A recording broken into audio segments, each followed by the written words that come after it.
Yeah, I left at 4:30. I left and like I was the last one Wow. to cleaned up, and then people left to clean the up. beach, Like 11:30. Okay. Look, the pool, yeah. my battery is very low. Yours just like that. Overboat also there, no? Overboat, yeah. Wow. We just crossed Tower Bridge. Tower Bridge, Royal Festival Hall. It's on our left. Yeah.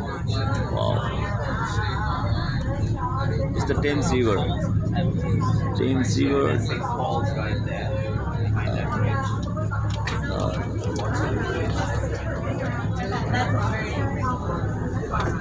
Which one? Oh yeah. I don't know if I've been inside.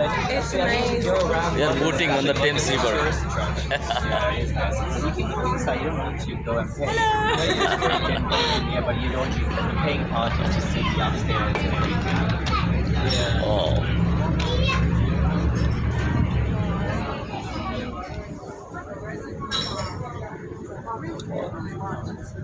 Over boats, other small boats.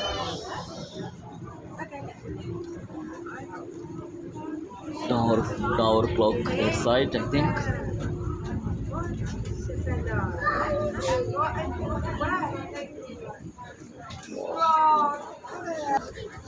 This is the Royal Festival Hall. Okay. It's picking them up from the festival pier. This is the London You beach. see them bathing and Yeah. stuff. Wow, yeah, in the summer. Tiny piece of beach. Sorry? Then let's just come to South Africa. Oh, there's actually a timeline. Yeah, there's a It's time. the London Bridge. When the Romans began. And it used to be called passing by. Londonium. Flying by. Okay, I beat it slowly. 35. How old do you think I It am? is 35. Very funny. Now, it was a fine achievement for the ladies. When this bridge was completed, it was the longest bridge to span the Thames. It was also built on time and under budget.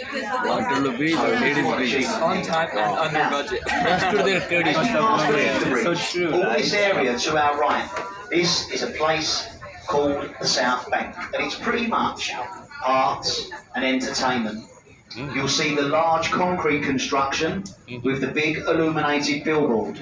That's our National Theatre. It's one of the finest theatres you'll find anywhere in the UK. This scene, at this point in our journey, if we take a look ahead of us, we can get a great idea of what London is going to look like in the future. Visit London in 10 years' time, you will hardly recognise it. It will look completely different. London's a large grey dome, golden cross, St Paul's Cathedral. Sir Christopher Wren's masterpiece, completed in 1710. It took 35 years to build. From ground level to the top of that golden cross, it stands 365 feet tall. That is 1 foot for every day of the year. That dome is the second largest unsupported cathedral dome anywhere in the world. The largest is on St Peter's in the Vatican City of Rome.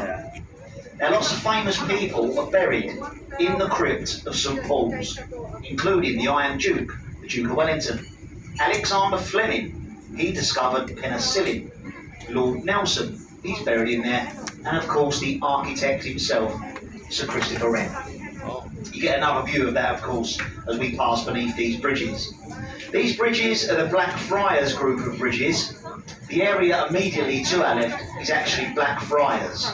There was once a Dominican monastery. It stood inland to our left. And all the monks in the monastery, they wore black habits. They became known as the Blackfriars. I'm sure you've heard of Blackfriars train station.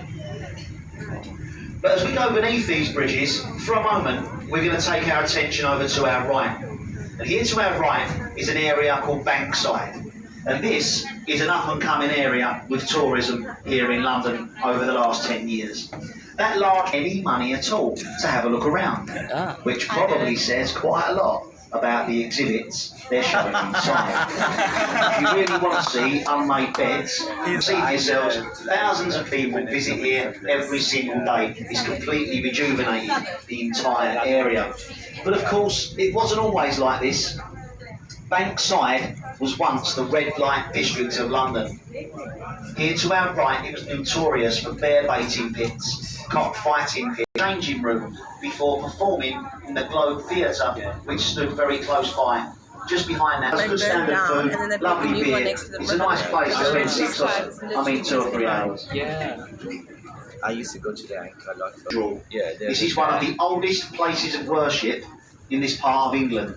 Parts of this very building date back to the 12th century. Inside there, you'll find the Harvard Chapel, and that was named after a man called John Harvard.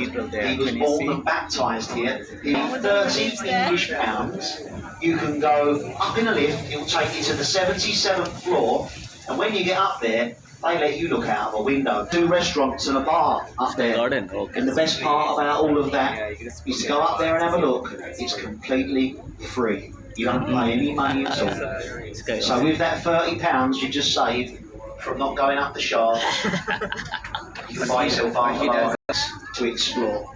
Alongside the Belfast, we have a visitor. I don't know much about it. We have ships visiting all the time throughout the summer. This wasn't here yesterday. I come to work today and there she is. Ship hit the bridge in front of thousands of people. Since then, we believe it's worked perfectly well every time.